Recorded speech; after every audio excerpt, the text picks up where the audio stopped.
Soyez les bienvenus dans cette nouvelle édition de l'Africa Tonight. Voici les titres de l'actualité. Le chef de l'État séchellois James Michel a annoncé ce mardi 27 septembre sa démission. Elle sera effective à compter du 16 octobre 2016. Le président Macky Sall a-t-il mis en relation son frère Aliou Sall avec la société Petro-Tim? La question agite la classe politique sénégalaise. Et puis au Congo, le gouvernement veut améliorer la contribution du secteur touristique au portefeuille public. Et cela exige de porter un regard attentif sur le tourisme local. Le président James Michel n'en a plus pour longtemps à la tête des Seychelles. Sa démission a été annoncée ce mardi 27 septembre. Elle fait suite à la défaite de son parti aux élections législatives et prendra effet le 16 octobre 2016. On fait le point tout de suite avec Olivia Yeredobre.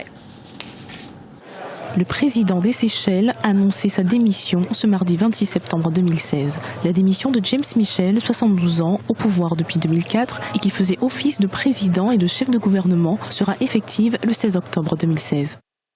Après avoir été votre président pendant 12 ans, le moment est arrivé de passer la main à un nouveau dirigeant. Un nouveau dirigeant qui mènera les Seychelles vers la prochaine frontière de leur développement. Cette annonce surprise fait suite à la défaite de son parti aux législatives de septembre. Pour la première fois depuis le retour du multipartisme en 1933, le LEPEP, l'ancien parti unique et au pouvoir depuis 1977, a obtenu 10 sièges de députés contre 15 pour la coalition d'opposition, l'Union démocratique séchelloise. Pour moi, le pouvoir n'est pas une fin en soi, mais le moyen de faire le bien pour les gens. Ensemble, nous avons fait autant que nos moyens et les circonstances nous permettaient. Je quitte la présidence avec le sentiment de la mission accomplie. Le chef de l'État séchellois sera remplacé par le vice-président Danny Faure, qui mènera au terme son mandat de 5 ans. Au Sénégal, l'affaire des contrats pétroliers fait polémique. La classe politique multiplie les sorties médiatiques pour se prononcer sur la concession des champs pétroliers et gaziers à la société Petro-Tim Sénégal, dont le représentant Aliou Sall n'est autre que le frère du chef de l'État. Le gouvernement a tenté d'apaiser les tensions en vain. Ibrahima Dioumaba. Au Sénégal, le débat sur les explorations du pétrole et du gaz suscite beaucoup de passion. Les hommes politiques et certaines organisations de la société civile se relaient dans les médias pour dénoncer ou se féliciter de l'implication du frère du chef de l'État dans le business du pétrole et du gaz. À travers la société Petro-Tim Sénégal, dont il est le gérant, le gouvernement a tenté d'aplanir les positions en publiant tous les documents relatifs au code pétrolier ainsi qu'au contrat. On a réussi la prouesse ou la maladresse d'en faire un sujet politicien, alors que a priori c'est un sujet purement technique, un sujet d'intérêt national. Mais bon, les explications du gouvernement semblent claires sur les contrats pétroliers. Pour moi, les décrets c'est pas le plus important dans cette affaire-là. Sinon que oui, ça peut avoir son sens si vraiment c'est après l'entrée en business pétrole du chef de l'État que le président lui-même signe ce décret-là. La société civile, notamment le Forum civil et certains partis d'opposition, ont souvent dénoncé l'implication du frère du président de la République dans l'exploitation pétrolière, dénonçant un conflit d'intérêts et un favoritisme en faveur d'Aliou Sall, représentant de Petro-Tim Sénégal, par ailleurs membre du parti au pouvoir. Certains observateurs saluent l'exigence de bonne gouvernance des citoyens sur cette affaire. Ce qui est en train de se passer sur la scène médiatique, sur la scène politique n'est pas mauvais. Ça permet à tout le monde de regarder comment ça se passe dans cette affaire-là d'exploration du pétrole. Déjà, les recherches ne sont pas encore terminées. Mais bon, si tout le monde a cette posture de sentinelle pour que les choses se déroulent dans les règles de l'art, c'est bien. Maintenant, les accusations, contre-accusations entre politiques, ça n'apporte rien. Après plusieurs années d'exploration, le Sénégal a découvert du pétrole sur son sol en 2014, notamment dans le Sangomar offshore profond avec sa capacité estimée à 473 millions de barils. Il y a aussi la découverte de gaz en 2015 et 2016 au large de Saint-Louis et de Kayar pour plus de 600 milliards de mètres cubes de réserve. Malgré la publication des documents relatifs au code pétrolier ainsi qu'au contrat, le décret d'approbation, de recherche et de partage de production associant Petro-Tim à l'exploitation du bloc Saint-Louis offshore profond signé par le président Macky Sall vient remettre en cause les arguments du gouvernement.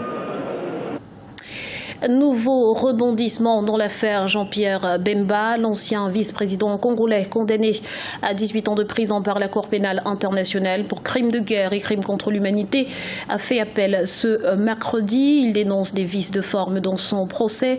Le bureau de la procureure dispose désormais de 2 mois pour répondre à cet appel. Et si le tourisme devenait un pilier de l'économie congolaise, le gouvernement entend dynamiser ce secteur pour en faire un véritable moteur de croissance et pourquoi pas contribuer à hauteur de 10% au PIB national à l'horizon 2021. C'est un reportage de Deva Pansou, notre correspondant à Brazzaville.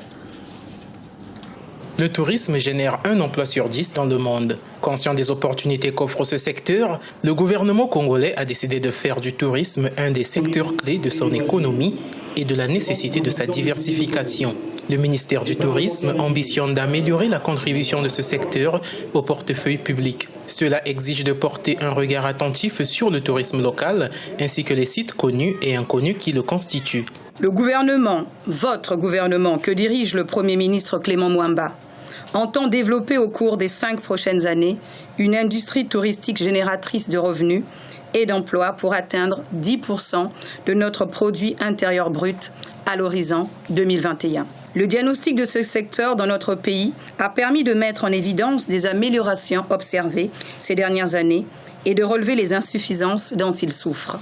La République du Congo dispose de plusieurs atouts qui nécessitent d'être mis en valeur. La beauté, la richesse et la diversité des sites soutenus par leur potentiel naturel et culturel, la densité et la diversité des forêts, l'envergure et la majesté du fleuve Congo.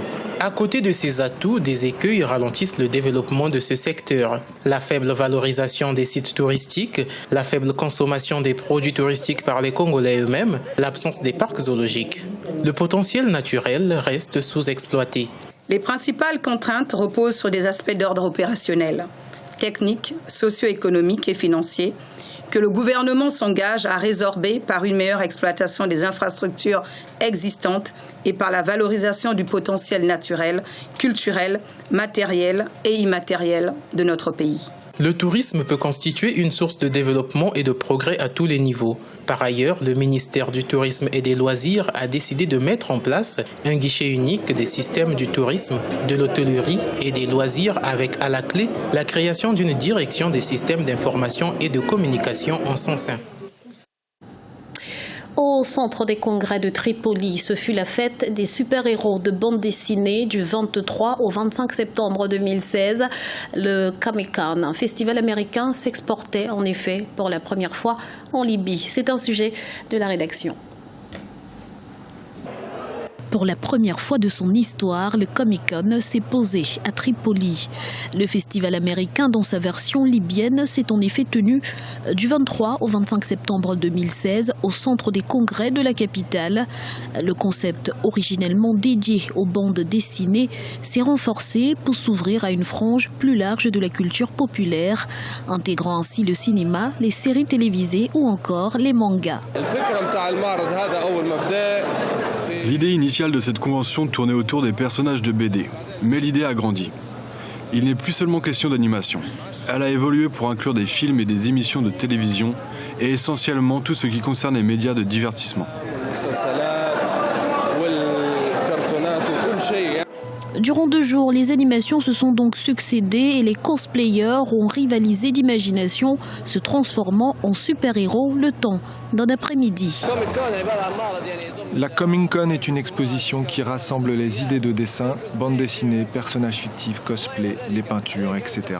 Je suis un avatar représentant un personnage fictif appelé Aang, tiré d'une bande dessinée japonaise et qui tire son pouvoir des 4 éléments de la nature que sont l'eau, l'air, le feu et la terre. C'était un peu aussi la fête de la photo avec beaucoup de selfies et un brin de folie, de quoi permettre aux adeptes d'oublier le temps du festival, la violence des conflits politiques. Mais les au revoir entre super-héros sonnaient la fin du rêve et le retour à la réalité. Ce journal a été réalisé par l'ensemble de la rédaction. Nous vous remercions pour votre fidélité. Retrouvez dans un instant une nouvelle édition de l'actualité sur Africa 24.